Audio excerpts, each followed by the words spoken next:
Aku Canting. Bersamaku telah tercipta keagungan budaya yang selamanya kekal oleh watak dan waktu, di mana diriku telah menitiskan titik dan motif bersama semarai cita-cita karya karsa para pembatik. Mengikuti goresan garis, menajamkan lengkung, perlahan merias ribuan titik pada kain Nusantara, hingga tercipta mosaik warisan luhur budaya bangsa.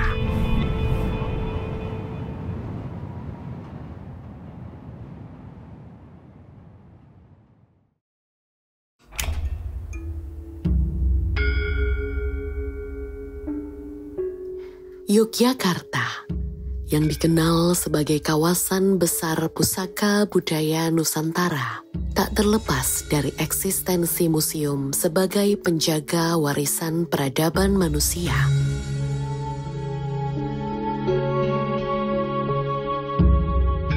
Teknologi tradisional adalah cara atau sarana yang digunakan untuk memudahkan kegiatan-kegiatan dalam kehidupan manusia. Canting ini merupakan sarana pokok. Ini menjadi tradisional karena dipakai secara turun-temurun dan menjadi budaya pada masyarakat pembatik.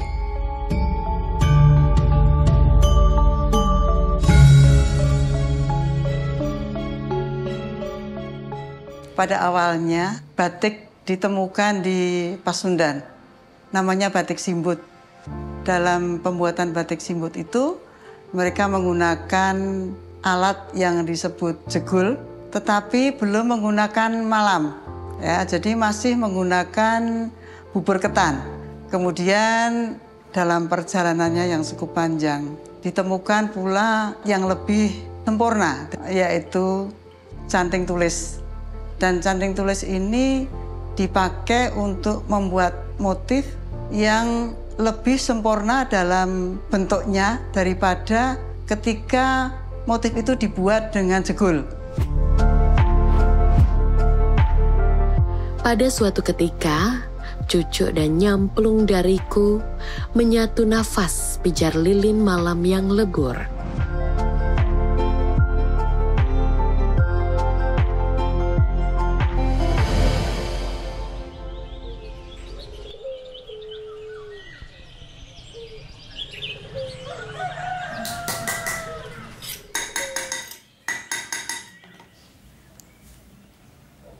Perkenalkan, nama saya Wantoro Supriyanto. Biasa saya dipanggil di luar itu sebagai Wawan Canting. Awalnya itu cuma membantu lilik saya. Itu sekitar tahun 1996-an. Terus saya mulai menekuni usaha itu sendiri tahun 2006-an kurang. Alhamdulillahnya itu sampai sekarang untuk canting itu masih ada yang make. Jadi masih eksis sampai sekarang lah untuk canting.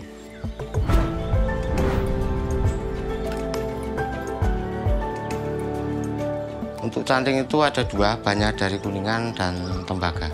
Untuk gagang itu cuma pakai gelagah namanya atau bambu. Tapi sekarang udah modern, kita pakai kayu.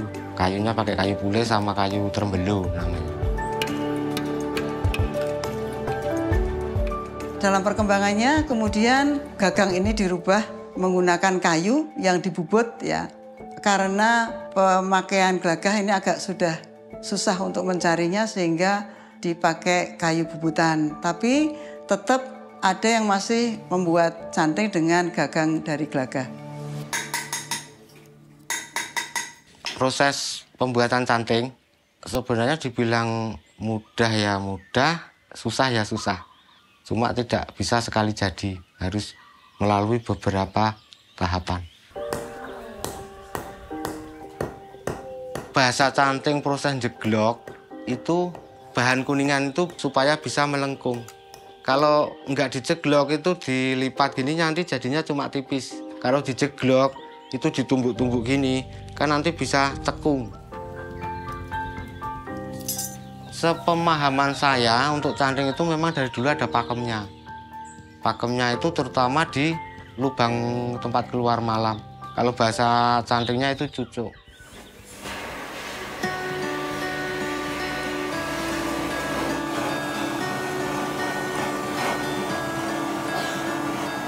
Masing-masing punya nama. Yang kecil itu biasa disebut cecek.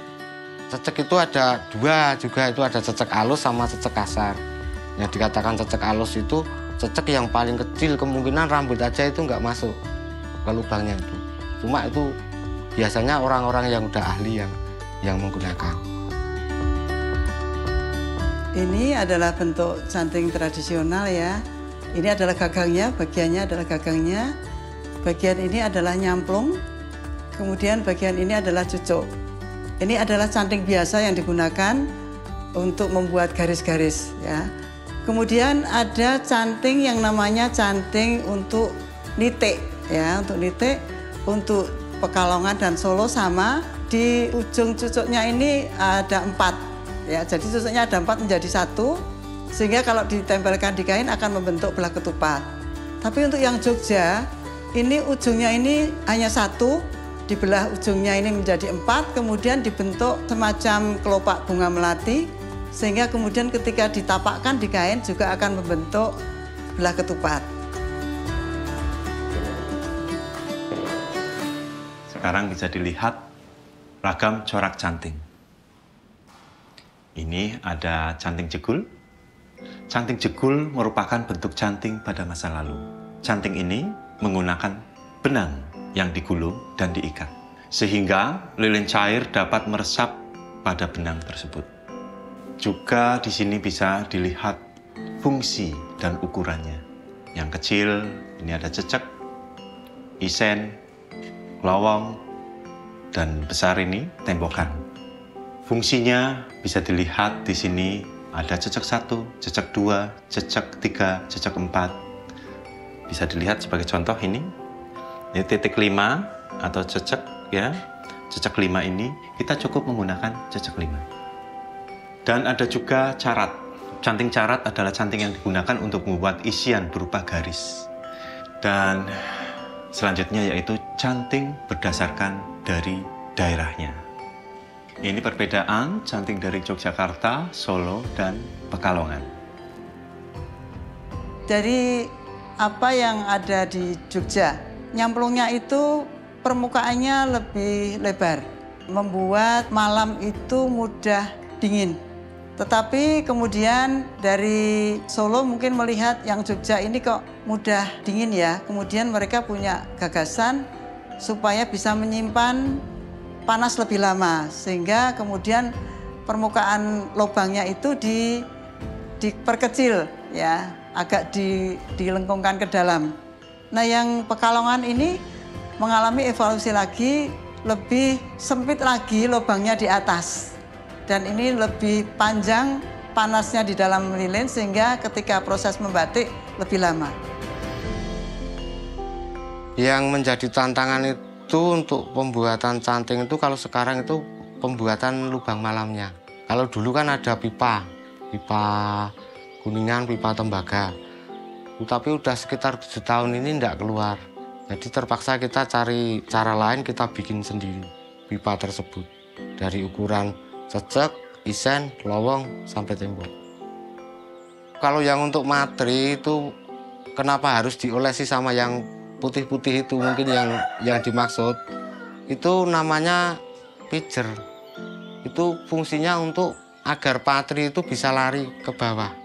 Kalau tanpa itu, patrinya akan monoton di situ aja. Di mana kita titikkan, patrinya itu nggak akan turun.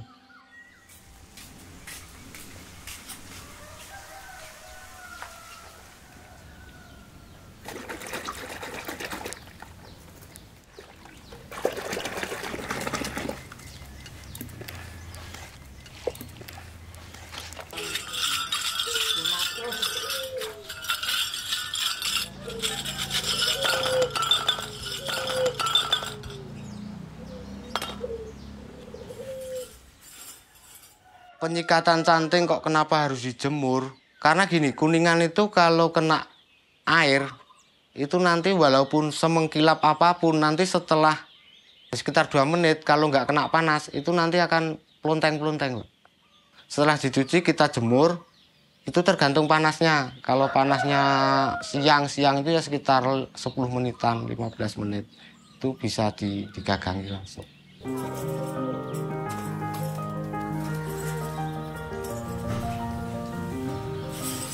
Untuk merasakan itu buntu atau tidak itu, kalau saya pribadi, itu saya rasakan cuma dari cara kita menekuk cucuknya. Kalau ditekuk itu lentur, insya Allah itu lancar. Tapi kalau di posisi ujung cucuknya itu ditekuk gini, dia kaku, nyiklek itu udah diyakinkan itu buntu. Beda kalau yang cecek. Kalau yang cecek memang saya tiupi satu-satu untuk yang cecek lembut.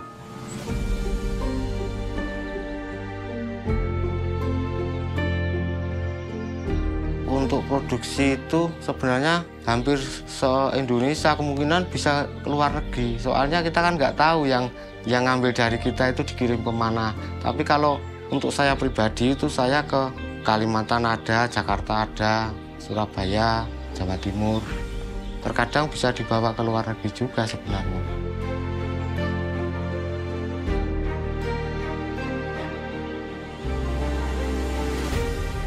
Harapan saya, ya mudah-mudahan untuk generasi muda yang sekarang itu makin banyak yang suka dengan batik.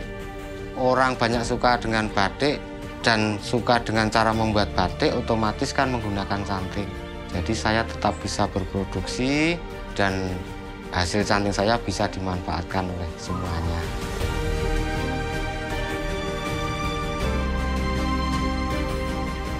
Canting yang tergenggam dalam pengabdian budaya pengrajin batik pun dengan setia menghidupi material budaya bangsa yang menitik setiap pelaku kehidupan dan akan tetap abadi di dalam jalinan kisah peradaban bangsa ini.